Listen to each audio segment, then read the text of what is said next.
Hello प्रिया, hello ma'am. सन्चै हुनुहुन्छ? एकदम। तपाईँको पर्फर्मेन्स एकदमै राम्रो, ब्याङ अन, दामी थियो।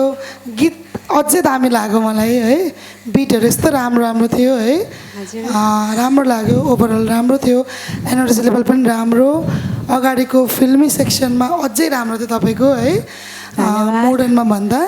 थोरै तपाईँको हातको पोस्चरहरू गर्दाखेरि अलिक लक गर्दाखेरि पोजिसन अलिक मिल्नुपर्छ थोरै है, त्यस्तो कुराहरू ध्यान दिनु होला। अनि अलिकति क्लियर भयो भने, क्लियरिटीमा ध्यान दिनुभयो भने तपाईँको पर्फर्मेन्स यसै पनि ब्याङ अन थियो, अझै दामी हुन्छ है। ल, अल द बेस्ट। मलाई त एकदमै राम्रो लाग्यो, अझै राम्रो गर्नु होला है। ल, thank you. Thank you ma'am.